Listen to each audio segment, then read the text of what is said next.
Once the code is uploaded in ROS to microROS interface, we have something for communication between our system and our microcontroller, an agent. Agent is a very interesting thing that we have to look into for the communication, but there are some cons for agent as well, as it removes the decentralization of ROS2 system, but the developers have built it in such a manner. Let's go through this microROS tutorial. First, microROS application in FreeRTOS, where all of the commands for installation of the agent as well as microROS firmware installation is listed, and you need to know that it does exist here. We are going to follow the steps and make dir microROS workspace. Let's go into microROS workspace. It says clone a repository. Press enter, and till that point we are going to look into the repository. What does it contains? microROS setup. A ROS2 package is an entry point for building microROS apps for embedded platforms. Supported platforms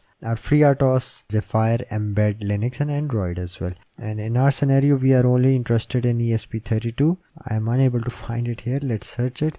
Okay, it is here, Espressif ESP32, and there is a microROS documentation for it. And things become really easy, as Espressif is main company which provides IDE for development of a lot of applications for ESP32. Now coming to our interest, that was microROS. We have cloned this repository into source microROS setup, but it says first perform this and install from sources. Till that point we are going to add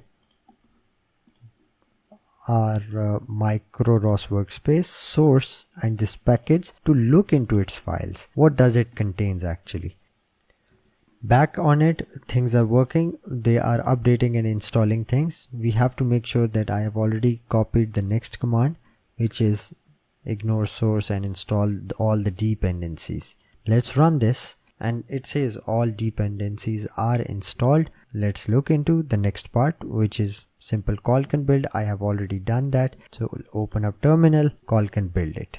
It is building this package. Package has been built. Let's look at the package. microROS setup. So in microROS setup, we have scripts, build agent, build firmware, configure firmware, and a lot of bash files that perform a lot of functions. Let's go into the documentation again and just go through simple steps. It might be a lot confusing for you because of the complexity that we are getting into, but once we have gone through one single iteration, we will then dumb down everything and understand. So first it says create a firmware workspace, and that is done through this command, which is firmware sh till this point and FreeRTOS, and then this development board. In our case, it is going to be FreeRTOS ESP32. Then it says it generates these two things and RTOS application. Configure the firmware. Then next step of creating firmware is configure the name of the app and the other options that are serial, UDP, anything. We will go through these commands at the end because it is a different process for building apps using RTOS. We are currently working with Platform.io. So at this point, let's directly skip this firmware process and directly move towards our microROS agent, which is this part, because we have already uploaded through Platform.io and all of these steps are done. Let's look into this. microROS agent, create an agent. Let's first source our workspace, and we are going to try to run microROS agent. With the command, an agent files have been cloned and it says dependencies are done. Let's copy this command, which is build agent, and it starts some build process, which is basic call can build process.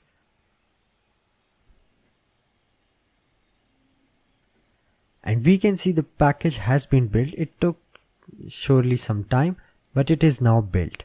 It's time to run our microROS app. So let's copy this command. Apparently it just seems to be copy pasting of our commands, but I will explain everything once we make it working. So my device is connected to dev TTY USB 0 as it is connected there. If yours is not, then you can simply list dev TTY USB list all.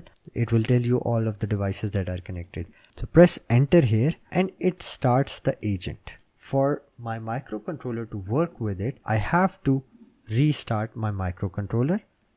I can plug it off and plug it again, or I can just press the reset button on the ESP32. Now I've done that, and we can see some lines came up and it said session is established, participant created, topic created, publisher created, data right. Some sort of things are happening. Let's clear these. ROS2 topic list.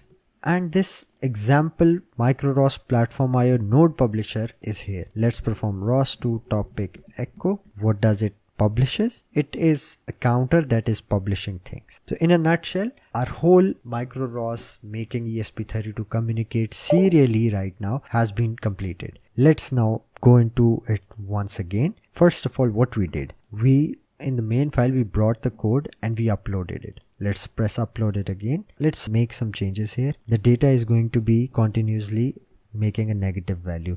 Timer callback function. Let's now upload it. It might say that device is unavailable because agent is communicating with it. So I'll stop it here so it can communicate now. It is uploading the code. Once the code is uploaded, our whole setup is done for the MicroROS agent side. We will just say build agent in the workspace, and we can say start the MicroROS agent serial communication and restart our ESP32. And we can see simple connection has been established. This time it is going to be giving us a negative value. We will go through the main code that is written here because we have to be driving the robot, but just understand the basic process here, which is simply uploading the code from the main, then running the agent directly and restarting your ESP32. These are the 3 steps that you have to be doing whenever you want to make the ESP32 communicate with ROS2 system on your laptop.